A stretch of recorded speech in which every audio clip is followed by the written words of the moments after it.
السلام عليكم ورحمة الله وبركاته. معاكم هيام من مطبخ أكلات أم البنات. النهاردة هنعمل مع بعض مكرونة الانسجام. بينا نشوف المكونات والطريقة. معايا نص كيلو مكرونة سباكيتي، ومعايا نص كيلو مكرونة مرمرية، ومعايا كيلو طماطم مضروب ومتصفي، معايا بصلاية وسط متقطعة مكعبات، والبهارات ملح وفلفل اسود وكمون وشطة ومكعب مرقة. بينا نشوف الطريقة مع بعض. ودلوقتي معايا حلة على النار فيها مية بتغلي، حطيت لها ملح وحبة زيت صغيرين، وهننزل بالمكرونة بتاعتنا. المكرونه الاسباجيتي انا بكون مكسراها على 2 لو هي هتتاكل كده بالشوكه لوحدها، لكن لو هتتاكل مع مكرونه صغيره بكون مكسراها على 3. اسيبها تتسلق لمده 10 دقايق. ودي المكرونه بعد ما اتسلقت وصفيتها شطفتها ورجعتها الحله تاني، واديتها حبه زيت صغيرين عشان تفضل بعيده عن بعضها كده وما تمسكش في بعضها. معايا طاسه على النار حطيت فيها حبه زيت، وهنزل بالبصلايه بتاعتي واحط عليها رشه ملح وفلفل اسود واشوحها.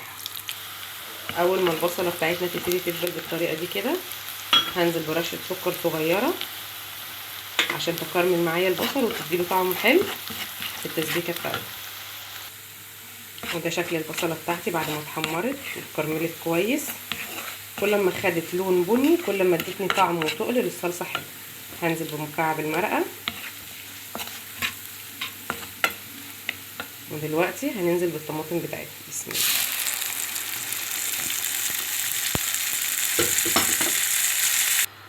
دلوقتي اديت للصلصه بتاعتي رشه ملح، وهسيبها تغلي، وبعد كده هوطي عليها وتسيبها تتسبك براحتها. مش هحط اي توابل خالص غير بعد ما تتسبك. وده شكل الصلصه بتاعتي بعد ما غليت. هسيبها تتسبك على نار هاديه براحتها خالص. وده شكل الصلصه بتاعتنا بعد ما اتسبكت. حط لها البهارات، فلفل اسود، رشه كمون صغيره، رشه شطه صغيره اختياري، والملح. وبعد ما حطينا البهارات هنسيبها على النار دقيقتين ونطفي عليها. وصلصه المكرونه لقيتها تقلت مني شويه، زودتها كبشه ونص كده من ميه سليق المكرونه، وسبتها تغلي حوالي 5 دقايق على النار. ده بقى شكلها. وده شكل المكرونه بتاعتنا بعد ما غرفناها. وادي الصلصه. حطي جنبيها عيش بلدي، حطي جنبها بطاطس محمره، مخلل. ممكن كمان تقدمها لهم في اكياس وتحسسيهم بجو المحلات. ده شكل طبقنا النهارده واكلنا النهارده. اشوفكم في حلقه جديده ووصفه جديده. مع السلامه.